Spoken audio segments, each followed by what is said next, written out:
السلام عليكم ورحمة الله وبركاته. maanta waxaan rabaa inaan idin tusiyo sida wifiga oo computerka ku save garaysan inaad dib u heli kartid.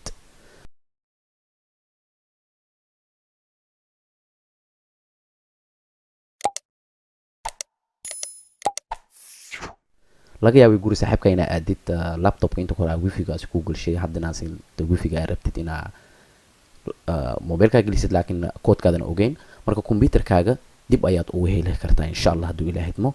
marka laba hab ay idin tusin doona insha Allah, mid oo kood ah aad ka sameeyay dhinaca CMD aad ka sameynaysid iyo mid interface ah.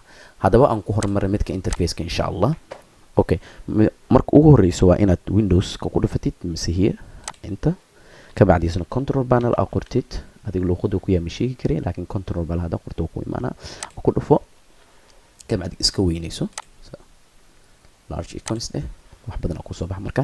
okay, waxaad tagaysaa meesha network and sharing center ku dhufo kadib waxaad arkaysaa wifiga oo computerkaaga oo ku xiran yahay ka bacdi waxaad tagaysaa wireless properties ku dhufo security meesha ku dhufo kadib haddaad dhahdo show character estimation ku qoran haddaad calaamada sax saartid isla markii wifiga ayaa helaysaa passwordkiisaba.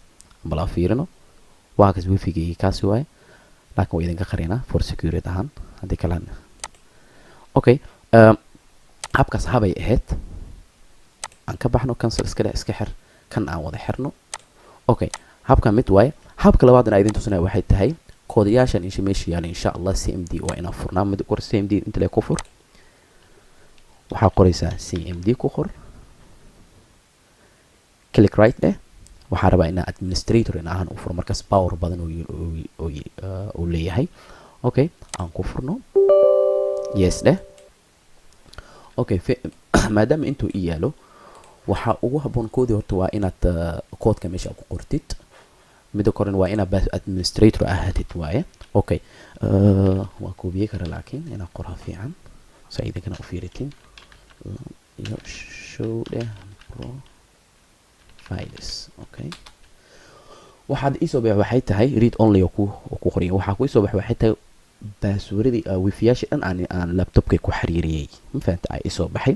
okay, wifigan kan hadda ana igu xiriirsan 5 number 5 kan ay igu xiriirsan tahay inta uu jeedid oops sorry lama shan ana igu xiriirsan. okay, intan waxyaabahan qaarkoodna wifi-yaasha qaarkoodna waaba isticmaalay horeyaa qof gurigiisa aaday mise wax uun aan ku isticmaalay. okay, hadda waxaa rabaa midkan oo server ku qoranaa rabaa mar hore igu dambeysay ma isticmaalay waa router kale oo ahayay horeyaa oo isticmaali jiray. okay, midkan ayaan rabaa inaan ogaado passwordkana waa ogahay ilaa wuxuu hadda ahaa. okay, waa ina commentiga ina meesha ku qortid. okay, meesha magaca wifiga ku qoran waa ina magacyadan mid ka mid ah wifiga rabtid ina ka dooratid waay. okay, haddaan filaarta kor haddaad taabto wixii dib u soo noqonaa waxa ka bacdiisana waxaa dhigaysan name waxa uu la mid yahay. okay, magacaan rabaa hadda magacii rabaa aniga saabir rabaa midkan saabirna bartaan ku qoraysa uu jeedina asiga waa kana saabir ayaan rabaa. okay, saabir. okay, waxaan leenahay key waxay la mid tahay clear nadiif ah. okay, haddaan ku dhufto saabir ka bacdiisna wuxuu ii sheegay in details oo isiina detailskaas ah wireless versionkiisa magaciisa bla bla bla bla. okay, saa inta uu jeedid muhiimadda aan u socno dhan waa inta passwordkayga waa kan oo ahaa jiray inta hadda ma aha laakiin passwordkayga waa kan oo aan ku isticmaali jiray waa wifiga banana 123. okay, wax kale uma baahani muhiimadda waxay u baahanay waa inaan passwordka waan ogaanay waan iska sii xir karnaa. okay, marka insha Allah wixii su'aale iyo waxyaabaha kale insha Allah waa idinka maqan hadduu Ilaahay idmo. wa alaykum assalaam wa rahmatullahi wa barakatuh.